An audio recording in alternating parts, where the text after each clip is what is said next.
가전제품을 준다고 하거나 아니면 전세자금 대출을 받는데 그 이자를 1년간 자기들이 부담하겠다고 하거나.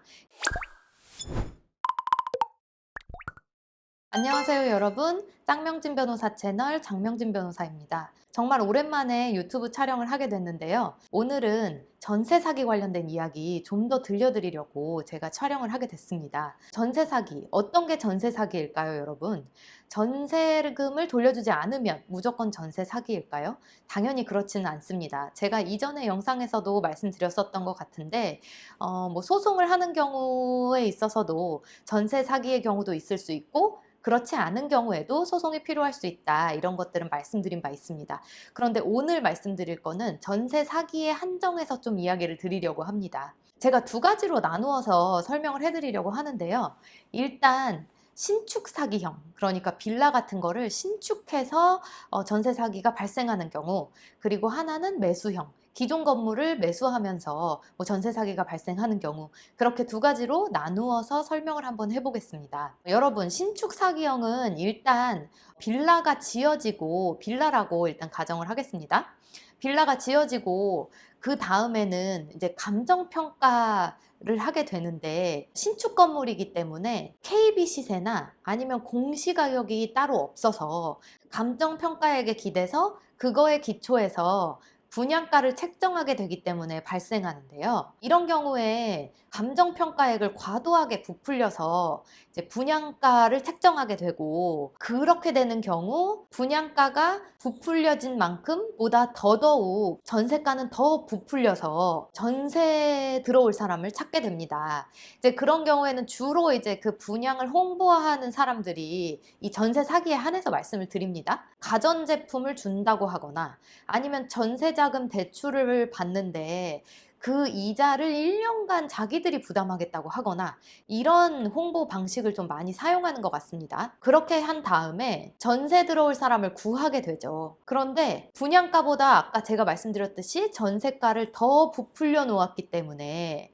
이걸 누군가가 분양해 간다, 그러니까 사간다 라고 했을 때는 매수인이 오히려 매매대금을 지급할 필요가 없어집니다. 지급할 필요가 있는 게 아니라 오히려 차액을, 그 전세보증금하고 그 분양가의 차액을 지급을 받고 매수를 하게 되는 거죠.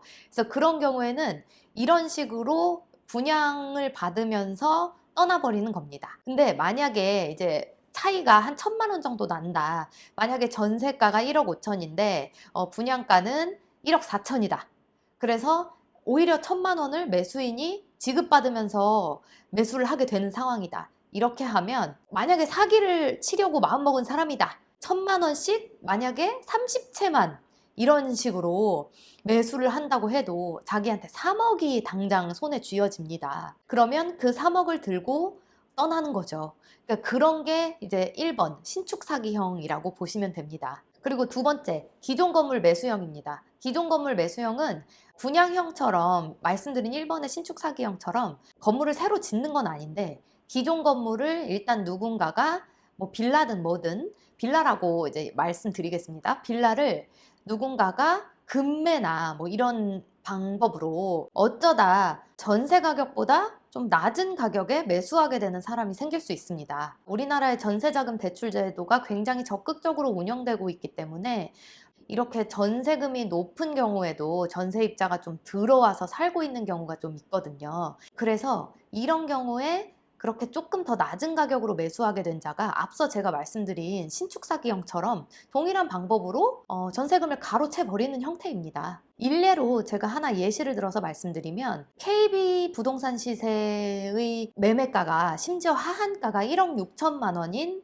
빌라라고 칠게요. 빌라가 있습니다. 그러면 현재 전세가는 1억 5,800만 원, 그리고 금매가가 1억 4천만 원에 형성이 됩니다. 그러면 금매가가 이렇게 형성이 되어버리면 부동산 경기가 하락해서, 그러면 어떤 사람이 1억 4천에 이거를 산다고 해도 심지어 1,800만 원을 지급받고 매수하는 형태가 되는 거죠. 그래서 이 매수인은 심지어 취득세를 내더라도 1,000만 원 이상이 본인에게 남을 겁니다. 만약에 부동산 경기가 좋아지고 상승장이어서 계속해서 가격도 오르고 뭐 전세가도 덩달아 오르고 그런 상황이라면 문제가 없겠습니다만은, 경기가 이렇게 하락하는 상황에서는 깡통 전세가 속출하게 되는 그런 상황이 됩니다. 그러면 임차인은 만기에 집을 뺄 수가 없게 되고, 여러분 다 아시듯이 허그, 주택도시보증공사, 거기에 보증보험에 이제 가입이 된 사람은 뭐 시간이 좀 걸리더라도 그쪽으로부터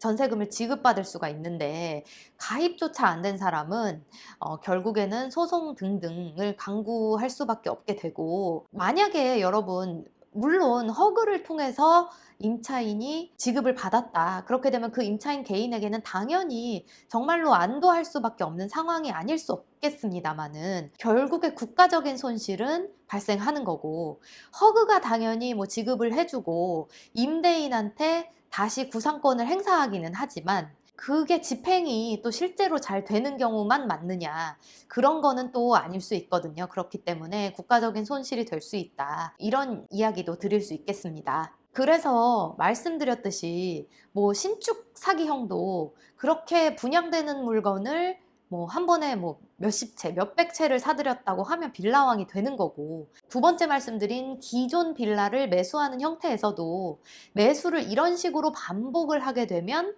빌라왕이 탄생하게 되는 것입니다. 네, 여러분. 그래서 이렇게 전세 사기의 형태를 한번 좀 생각해 보실 수 있도록 알려드렸고요. 두 번째로는 제가 이 영상에 담지는 않을 예정입니다만은, 이런 경우에 처한 임차인은 어떻게 해야 되는지, 법률적인 대응은 어떤 게 좋은지, 또 어떤 절차로 준비를 해야 되는지를 다시 한번 다른 영상으로 찍어서 여러분들한테 알려드리도록 하겠습니다. 여러분 감사합니다. 구독과 좋아요 부탁드려요.